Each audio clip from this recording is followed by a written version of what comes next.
श्री स्वामी समर्थ संपूर्ण चरित्र भाग 42. श्री स्वामी समर्थ भाग 41 मध्ये आपण पाहिले की संकटाच्या काळातही श्रद्धा आणि कष्ट यांची साथ सोडू नये.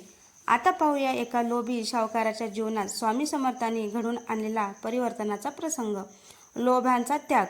अक्कलकोट जवळ भिकाजी सावकार नावाचा एक श्रीमंत सावकार राहत होता. गावातील अनेक शेतकरी आणि गरीब लोक त्यांच्याकडून कर्ज घेत असत, पण भिकाजी अत्यंत कठोर होता. कर्जाचे व्याज वाढवत जाई. वेळेवर पैसे न दिल्यास गरिबाच्या जमिनी आणि जनावरे जप्त करत असे. लोक त्याला घाबरत असत, पण मनातून कोणीही त्याचा आदर करत नव्हे. गरीब शेतकऱ्यांची विनंती. एक दिवस रामू नावाचा गरीब शेतकरी त्याच्याकडे आला. तो हात जोडून म्हणाला, सेठ, यावर्षी पीक खराब झालं, मला थोडी मदत द्या.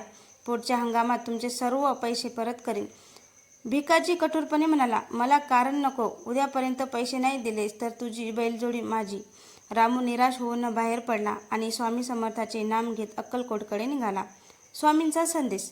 रामूने स्वामीच्या चरणी आपलं दुःख सांगितलं. स्वामी शांतपणे म्हणाले, दुसऱ्याच्या अश्रूवर उभं राहिलेलं धन कधीच टिकत नाही. त्याच वेळी काही भक्त भिकाजीला स्वामींच्या दर्शनासाठी घेऊन आले. स्वामी त्याच्याकडे पाहून म्हणाले, सावकार, तुझ्या तिजोरीत पैसा भरलाय, पण तुझं मन रिकामं आहे. भिकाजीला हे ऐकून आश्चर्य वाटलं. अनपेक्षित धक्का. काही दिवसांनी भिकाजीच्या तिजोरीत चोरी झाली. भरपूर पैसा आणि दागिने चोरीला गेले. तो पूर्णपणे खचून गेला. त्याला स्वामींचे शब्द आठवले. पश्चाताप. तो अक्कलकोटला धावत गेला. स्वामींच्या चरणी पडून रडत म्हणाला, महाराज, माझ्या लोभामुळे मी अनेकांना रडवलं, मला क्षमा करा. स्वामी म्हणाले, क्षमा मागण्यापेक्षा चुकीची भरपाई कर. गरिबांचा हक्क परत दे. बदललेले आयुष्य भिकाजीने अनेक गरीब शेतकऱ्यांचे वाढीव व्याज माफ केलं.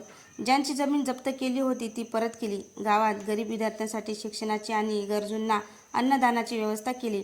हळूहळू लोकांच्या मनातील भीती नाहीशी झाली आणि त्याच्या जागी आदर निर्माण झाला. भिकाजी म्हणू लागला, स्वामींनी मला पैशापेक्षा माणुसकीची श्रीमंती दिली. स्वामींचा आशीर्वाद. तो पुन्हा स्वामींच्या दर्शनाला गेला. स्वामी प्रेमाने म्हणाले, दानाने धन कमी होत नाही, तर मन मोठं होतं. भिकाजीने कृतज्ञतेने स्वामीच्या चरणी मस्तक टेकवलं. त्याला त्या दिवशी समजलं की माणुसकी हेच जगातील सर्वात मोठं धन आहे. या प्रसंगातून मिळणारा संदेश, लोभ शेवटी दुःखच देतो आणि दान आणि द्या यामुळे मन समृद्ध होतं. गरिबांच्या अश्रूवर सुखाची इमारत उभी राहत नाही. स्वामी समर्थ नेहमी करुणा, सेवा आणि माणुसकीचा मार्ग दाखवतात. श्री स्वामी समर्थ. पुढील भागात आपण पाहणार आहोत एका निष्पाप बालकांच्या निरागस भक्तीने स्वामी समर्थ कसे प्रसन्न झाले आणि त्या बालकाला आयुष्यभराचा आशीर्वाद कसा दिला.